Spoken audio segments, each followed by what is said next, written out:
designer and artist with a strong background in character design, particularly within this industry. Like all of you here, I started out just by loving toys, collecting. I never really grew out of collecting Star Wars toys, Transformers toys, McFarlane, and kind of snowballed.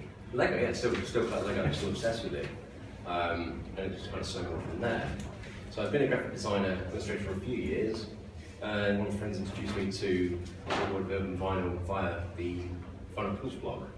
At the time they were doing a feature on El Panda by McPuff, and it was all the sketches, the turnarounds, the colourways, the initial sculpts, the amends, and to see the whole process and the fact that you can make 500 and finance it yourself, it just didn't occur to me that you could do that at that point. It was mind-blowing.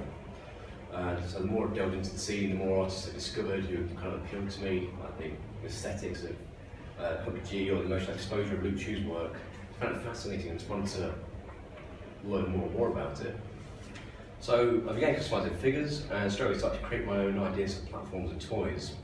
And about this time I started taking customizing seriously. When I first started painting my own figures, the whole scene was sort of very cute, very simplistic, very playful kind of design, you know, a lot of tongue-in-cheek.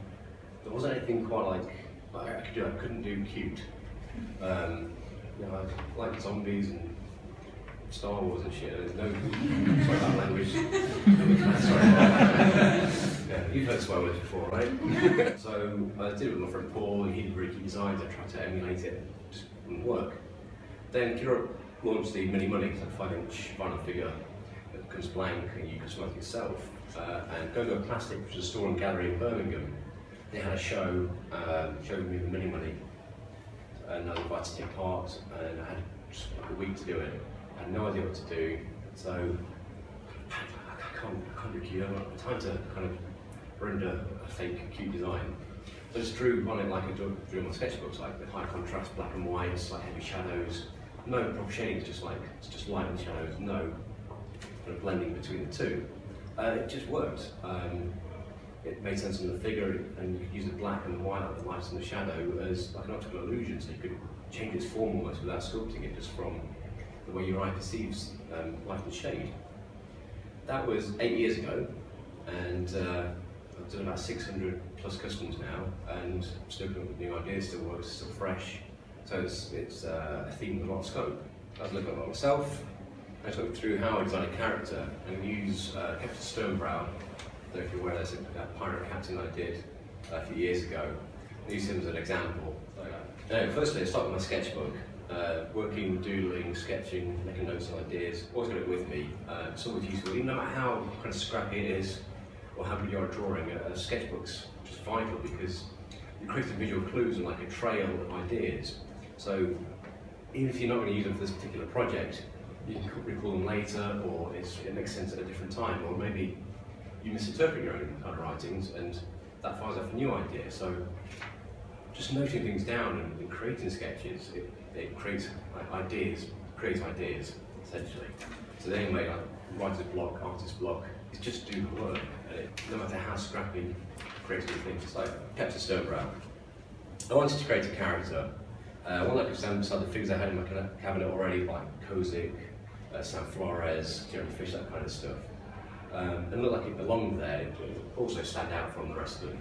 I'd always been a fan of pirates, and I wanted to take back pirates, so true image, that kind of bloodthirsty image. After watching Pirates of the Caribbean, they just seemed inoffensive and cartoonish, and I just wanted that sense of danger and dread and cutthroat kind of, these aren't pleasant guys kind of thing. So I started with the shape. The simple geometry, so I started out with the head as a large circular globe. It's on a slot, trapezoid body. And there's a nod to the cute dimensions of toys, like Dummy's a great example of this. The head and body are usually exactly the same size. It's kind of like it's a way of making a cute character. So use that and try to undermine that idea by making it kind of creepy, dude. So I originally wanted a peg leg for him, being a pirate, which makes sense. So I gave him a wide foot stance with a huge foot on one side. That's stability, so it'd be almost like 3 points of contact with the ground. So I hate it when you've got toys in the cabinet at home, you walk past it, or you look at it, and it tumbles over, and then it knocks another toy over. So I knew I wanted it to be stable, because it bugged me, but not. So worked on the posture, made sure he was wide-legged, he was chunky, plump, without being flabby kind of looking. His arms were held out in an aggressive confrontational stance, so you had like an instant kind of emotional, like, look, this guy isn't shirking away from attention sort of thing. And also being wide with his large hands, it gave a larger overall presence. The hands are made oversized. In classical statues, they're exaggerated the size of men's hands to demonstrate what a practical man of clever hands and physical attributes they were. And as a pirate captain stood out to embody this quality, British ship and his unruly crew. Some of the pirate standard stereotypes and blend them with the shape already had.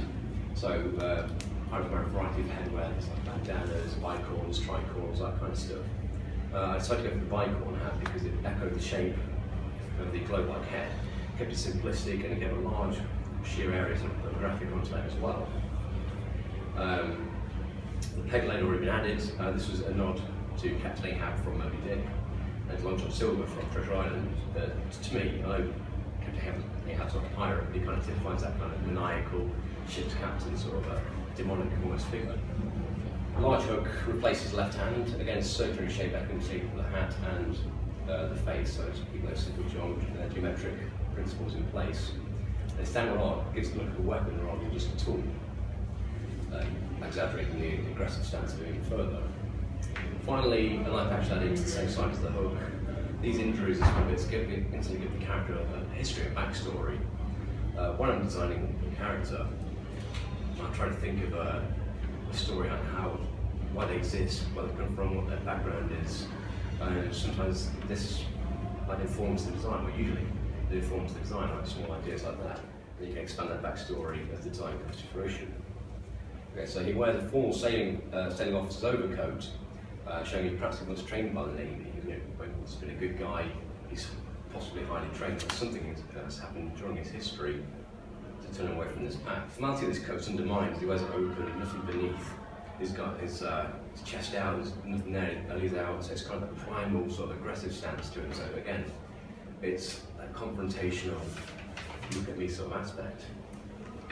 And finally, the beard and the hair frames his face, a little like the classical rays from the sun in paintings and sculptures. But it draws the eye into the stark lighting of the face. So this is Captain Stonebrow, so you see the beard reflects the face like a rays of the sun drawing the eye in to the glowing eye, and it's strong contrast. The bicorn hat circular, echoing the shape of the circular head. There's also echoing between the shape of the arcs of the hair, the corners of the tricorn hat, and the positioning of the arm. All of these elements add up to a successful character design, as far as I think. Every part's been carefully considered. There's the aesthetic of the design, his backstory. Now this history is shown from the elements that you read from the toy, so you see his history and his story just from looking at it. This combined to give you an emotional visual connection with Captain Stonebrow. That's the end.